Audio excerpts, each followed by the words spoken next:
So here's the story. One of my very first picks. I've been buying and selling stuff for more than half my life. And this is one of the first pieces, two pieces I should say. It was over 25 years ago. I was at work and my wife called. She worked at a consignment shop. She said, hey, I got something really cool to look at. You can stop by after work. So I go in and I said, what do you got? She shows me these chairs. I said, what do you know about them? She said, well, the guy said girl had gotten them from her grandmom, passed away. She had them in her kitchen. The dog was starting to chew on them. So she brought them into the consignment shop and she was going to sell them. So I asked the manager what they were. She says, well, they're late 1800s East Lake style reproduction chairs. Definitely machine made, you can have them for 150. So I looked at them. I said, that don't look machine made to me. Oh yeah, they're machine made. So I thought about it for a couple days, and my wife got them with her employee discount and gave them to me as a present. I spent the next 20 years or so proving that they're not machine made, and well, I'm going to do these videos and I'll show you why. First thing I did was try to identify the style, right? So I shop them around all these auction houses and experts, and they're all saying the same thing. They're East Lake style reproduction chairs, machine made, and I just don't see it. I see some green wood that's dried here, the tool marks, the warped wood. I grew up watching Woodwright's Workshop on PBS every Saturday, and the guy would show you how not only to make furniture like they did in the colonial days, but how to make the tools, take care of them and all that. So I'd seen a lot of machine made versus handmade, slow lathe turning, green wood, that kind of stuff. And that's what these are. So I figured maybe the style would get it, right? So I checked out this book from the library. Bucks County has some really old books. Got a really nice big leather book on furniture. Dug through, and I could see that the style, the style was very old, Roman-esque, maybe Renaissance. But I was still rejected. I go back and say, hey, look what I found. I read these books, and actually I had one guy say to me, oh, you read books, huh? And, blew me off. So, I don't know, maybe I'm right. Maybe they're right. Maybe I'm wasting my time, right? So, I got to figure out how to prove to myself that these couldn't have been made in 1500, right? Because that's about when that Roman Renaissance style would have been, right? So one of the first things I notice is the panel is three layers. It's 3 ply. It's kind of a plywood. So certainly that would do it, right? This is going to prove that they couldn't have been made in 1500. So I dig a little, research a little. Turns out the Egyptians were using a laminated process, conserving wood, best wood on top. That really kind of kicked it. They had embossing, they had the 3 laminates. The telltale sign about age on the panels too is that the center layer is nearly twice or 3 times as thick as the outer layers. It's a veneer work. It's not really a true plywood in the sense that all layers are even. They do run cross grain because they knew how to do that. But yeah, it's a veneering process. It's not plywood. So now what? I had my dad over, and he knew I was struggling with this. So he says, "Look, there's got to be a way you can prove, one way or another, how old they are." And so we thought, underneath there's some nails. We're in here holding it together, and one was easy to get out. It looked like it would just pop right out. So I pulled it out. This is what we got. So that's not a machine-made nail.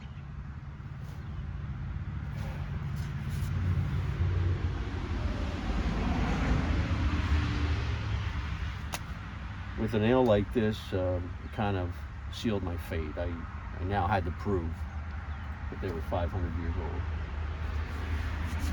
So what do I do?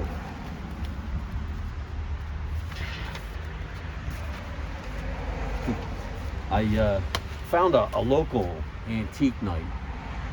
It was a building not too far from here where they housed this museum for some guy who built a steamboat. They had the antique night where you could bring your items in, you pay your $15, and this appraiser would tell you what you had, right? So I take him in there, and he looks at him, and he starts giving me some, dissertation on late 1800s reproduction, furniture. And I produced this nail, right? Well, the guy he was working with got all excited. He says, "Oh, that's something." And, that kind of starts looking at him and says, "Well, maybe they're not machine made." The expert looked at me and looked at him and yelled at me, "You don't have $1 million chairs. You'll have to leave." And I got thrown out. Don't have $1 million chairs. Well, I hadn't said anything about that, but guess what I think I have now? So I'm thinking, right, there's got to be more. I can see the head, one or two more heads. And I got this veterinarian, this older guy, does it out of his house. He's got this x-ray machine in his basement. So I asked him, "Can you x-ray these chairs for me and see if we can find, more of these, maybe buried inside somewhere?" So he thought it was funny. I think he charged me like $25, but he did it. Got some x-rays. There's some more hardware there. There's those tacks. You can see that the tacks are in the original holes. No extra holes, right? Look at that one. This is the back corner.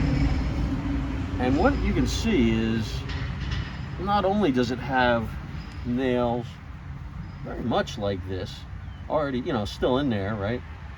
But it actually has a newer style from maybe, 1700s, 1800s. It looks like it has a very early screw.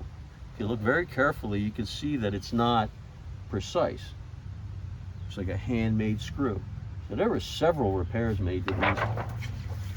It really kind of was very interesting, and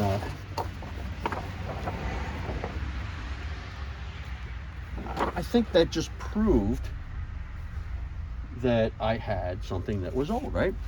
So maybe I need to go to Christie's or Sotheby's or something like that. So I'm going to try the big guys. So big guys include TV shows, Antiques Roadshow. Right? I watched the Kino brothers talk about finding names and looking at hardware and doing all these things, right? So I apply, and I got 2 tickets.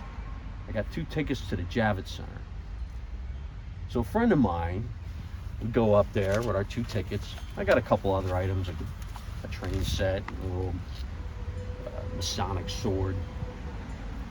But we both take these, and we're going back and forth in the line, and it's got to be 2 hours walking back and forth carrying these chairs. Every single person we passed, whether they were there for the event, they were working the event, part of the staff, doesn't matter.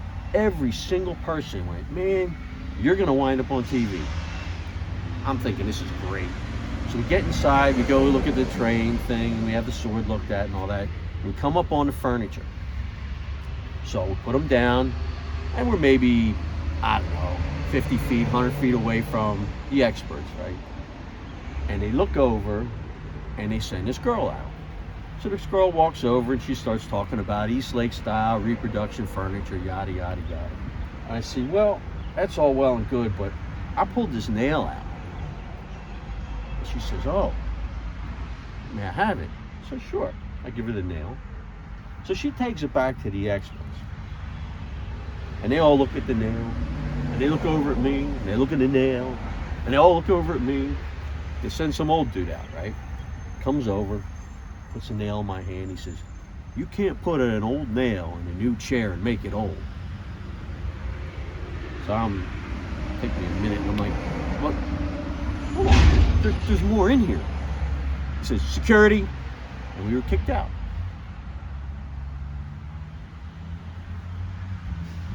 Now, I know I didn't put the nail in. Not only that, there's more in there. And there's no way I could have done that.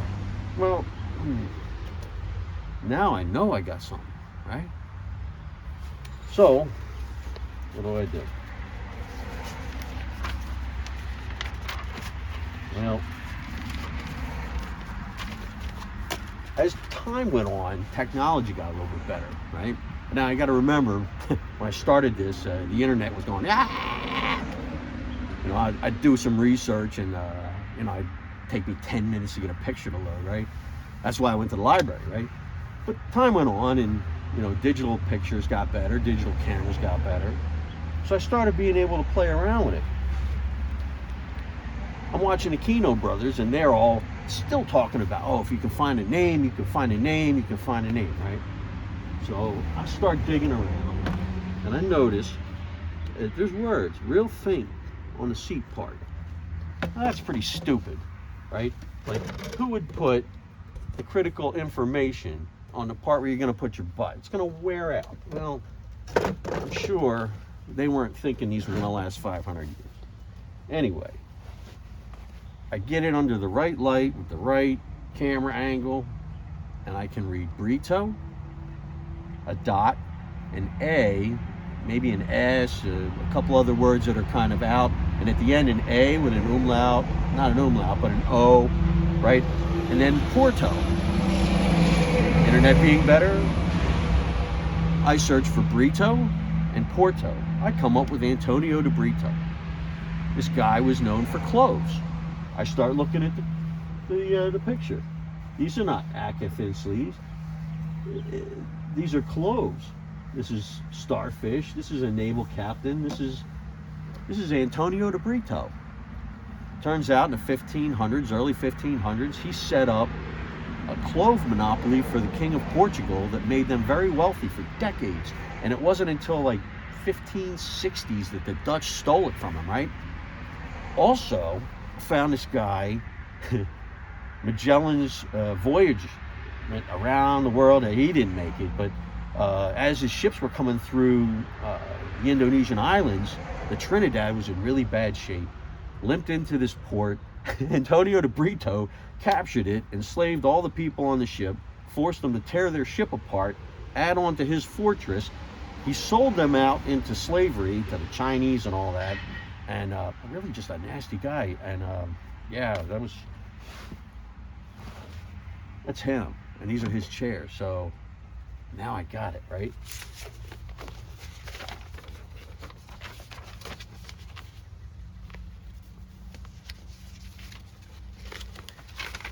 So I'm watching Pawn Stars,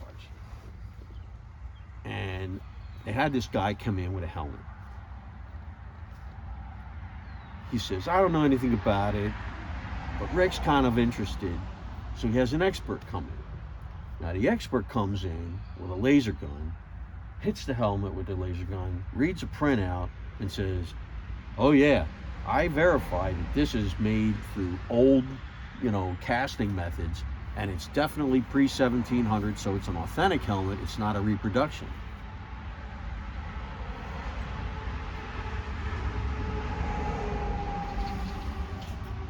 So now I say, I got to get on Pawn Stars. I get on, right? They want to know. They're looking. The girl says, hey, do you have any provenance? Yeah. I said, yeah, man, I got x-rays, I got all this stuff. No. Provenance is something different. Provenance is the fancy word that they use for chain of custody. See, all these people in the antiques business, right? They all buy and sell stuff, they auction stuff off, but they don't want to really have responsibility. And I get that, right? Because you're only making 10, 20% on the deal. Sometimes 30 or 40%. I see one place making 48%, but hey, whatever. So they only really want to be able to say, hey, that's what this dude said, and he wouldn't lie because he's got money, right? Or he comes from a long line of blah, blah, blah, whatever. I got this chain of custody that says the Earl of Shibe, owned it and blah, blah, blah, whatever. Yeah, I don't have a chain of custody because they were in the wild. They were lost, and I found them. So all I have is scientific proof. So I didn't get on Pawn Stars either. They weren't ignorant. They were polite. But they did let me know that without a chain of custody, I was going to be pretty much ass out.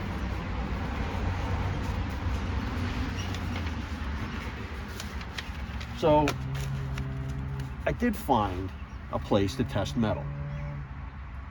I could prove myself that these were made before 1700. And that would be great, except I've already been accused of planting this, right? And as easy as it is to do, I mean, you can see I could pop them right in those holes if I wanted, right? So what do? I got these tacks, certainly made at the same time. I found a place, Anderson Materials. They evaluated the tack. I sent them one. They evaluated the tack and they sent me the results. And it basically said that they had to be made before 1700. The iron content was only up to about 95%. Clearly pig iron. There was potassium in the metal, right? Potassium melts at 165. So, I mean, you could see the results show that it was a very crude iron that was used. The blackness in it shows the carbon content and all that. Tax as well. So now I have proof, and I send out a package. Again, here's my information. Now I have proof. A whole bunch of auction houses, some local, some national, international, whatever. And almost immediately I get a bunch of responses that are negative. Oh no, you have Brittany chairs. Now they're all saying Brittany chairs or Breton chairs. Well, that's the French version of Eastlake. So I guess if you reach out to, people in France, they're going to think that they were reproductions from their era, whatever. Except for one company. There was one auction house that simply asked me for exact measurements. I sent them, and now I'm kind of waiting. And I'm not sure if they're not sure or if they're having a hard time, but at any rate, I think I'm really close to the end. Furthermore, I'm not sure I need an auction house to sell them. I mean, I've got scientific proof, I've got x-rays. Stylistically, they match. You're not going to see any reproduction. Here's the thing about reproductions, right? You will not find one reproduction that doesn't employ modern hardware, because if you're going to produce something, even if it is in the style of something else, you're going to produce it and you're going to want it to last, because your customer's going to be really mad if it doesn't, right? So you're going to use the best technology you have to build that, unless you're trying to be artsy and you're trying to make a one-off. Well, in that case, you would think that they would at least match. because this would be one guy, right? Like, and the guy wouldn't think that deep into it to say, hey, I'm going to make these slightly different so that somebody thinks two different guys made the frames. Yeah, I don't know. You guys tell me.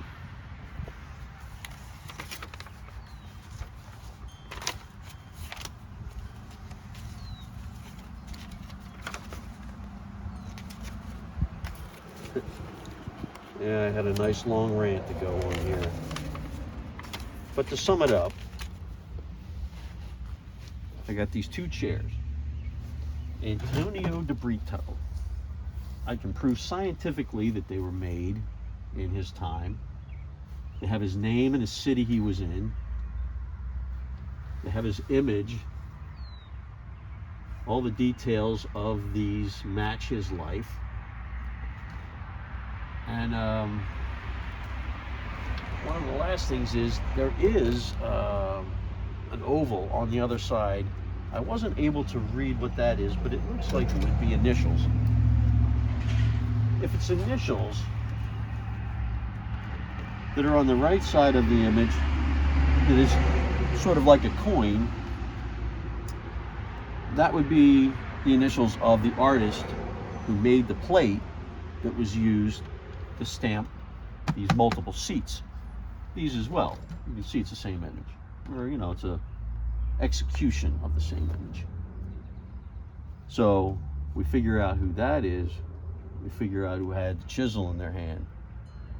And 500 years ago, there weren't too many people that could make an image like this. One of them was de Silo. So maybe this was from the school of de Silo. Somebody will know.